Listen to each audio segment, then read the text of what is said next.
A história das transmissões esportivas no Brasil é escrita por profissionais que transformaram o futebol em grandes espetáculos. Ao longo das décadas, diversos narradores se tornaram referências ao conduzir a emoção de Copas do Mundo para milhões de brasileiros, seja pelo rádio ou pela televisão. Entre esses talentos, a trajetória de Maurício Torres, que faleceu de forma precoce aos 43 anos, permanece na memória do público. Maurício Torres morreu no dia 31 de maio de 2014, em São Paulo. Inicialmente internado devido a uma arritmia cardíaca, o quadro de saúde do narrador se agravou rapidamente após exames detectarem uma infecção pulmonar severa, conforme divulgado à época pelo portal Época. Antes de ganhar projeção nacional, Maurício iniciou sua carreira no Sistema Globo de rádio, ainda nos anos 1990. Seu talento abriu as portas da TV Globo em 1996, onde integrou a equipe de transmissões esportivas e apresentou blocos de esporte no Bom Dia Brasil, além de passagens pelo Globo Esporte. Sua voz, vibrante e marcante, tornou-se sinônimo de grandes coberturas. Em 2005, o narrador seguiu para a Record, onde consolidou seu nome como um dos principais profissionais da emissora. Lá, participou de eventos de grande porte, como os Jogos Olímpicos de Inverno de 2010, o PAN de Guadalajara em 2011 e as Olimpíadas de Londres em 2012. A partir de 2012, assumiu também a apresentação do Esporte Fantástico, ampliando seu prestígio no jornalismo esportivo dominical. O cenário esportivo também se despediu recentemente de outra figura icônica da narração. Segundo informações do portal Na Telinha, Paulo Soares faleceu em setembro de 2025, aos 63 anos, em decorrência de falência múltipla dos órgãos. Ao longo de sua carreira, Paulo passou por emissoras como Record, SBT e ESPN, tornando-se um dos rostos mais conhecidos do Sport Center, atração que apresentou durante mais de 2 décadas.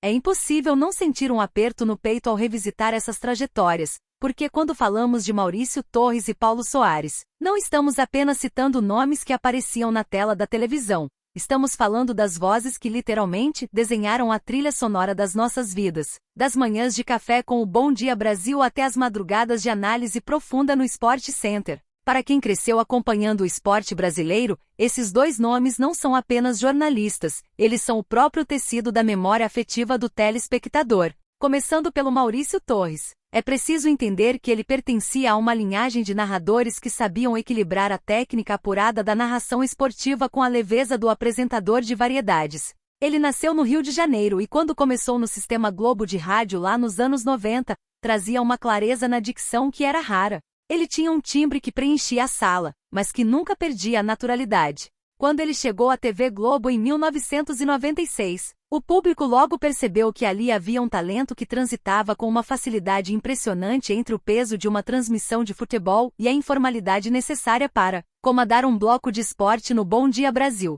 Lembro-me bem da época em que ele assumiu o Globo Esporte. Ele não apenas noticiava, ele conduzia o programa como se estivesse batendo um papo com um amigo no sofá. E essa versatilidade foi o que o levou, em 2005, a fazer uma mudança drástica para a Record, numa época em que a emissora estava investindo pesado na reconstrução de seu departamento de esportes. Foi lá que o Maurício se reinventou. Ele se tornou a cara da cobertura olímpica daquela casa, enfrentando o desafio monumental de narrar esportes menos populares no Brasil, como os de inverno, com a mesma paixão que dedicava aos campos de futebol. A dedicação dele ao Esporte Fantástico a partir de 2012 mostrou um lado mais maduro, mais analítico, de alguém que já não era apenas o moço da narração, mas uma voz respeitada do jornalismo. A morte precoce dele, aos 43 anos, em 2014, foi um choque profundo para todos nós, porque ele estava no auge da forma e da carreira, no momento em que a televisão brasileira carecia exatamente dessa mistura de seriedade com empatia que ele exalava. E então temos o caso de Paulo Soares, o nosso querido amigão. A trajetória do Paulo é completamente diferente, mas igualmente essencial para o que entendemos por jornalismo esportivo hoje. O Paulo não era o narrador do grito épico, ele era o mestre da descontração, o homem que transformou o Sport Center em um programa de entretenimento sem nunca perder a credibilidade jornalística. Nascido e criado no meio esportivo, o Paulo passou por Record e SBT, mas foi na ESPN, onde ele formou aquela dupla inesquecível com o Antero Greco, que ele encontrou seu lugar no mundo. O que o Paulo fez pela televisão brasileira foi uma revolução silenciosa. Ele mostrou que você pode ser sério e, ao mesmo tempo, rir de uma situação inusitada no ar. A química entre ele e o Antero não era algo que se ensinava em faculdade de jornalismo, era sintonia pura. Eles foram responsáveis por transformar o bloco de melhores momentos do futebol europeu em um dos programas mais assistidos da TV fechada no Brasil. O Paulo tinha um jeito único de ler as chamadas,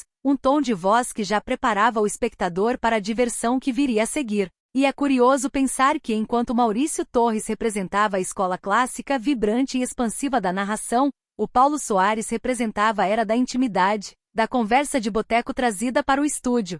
O falecimento dele em 2025, aos 63 anos, marca, de certa forma, o encerramento de um capítulo da nossa TV. É o fim de uma era em que a televisão ainda tinha esse caráter de companhia. Com o Paulo, a gente não sentia que estava apenas recebendo informação, a gente sentia que estava assistindo aos jogos com um amigo que sabia tudo sobre o assunto e que, ainda por cima, era engraçado. Ao olhar para a trajetória desses dois, percebemos o quanto a televisão mudou. Hoje tudo é muito rápido, muito fragmentado pelas redes sociais, e a figura do apresentador esportivo que cria essa conexão duradoura, que dura décadas, está cada vez mais rara.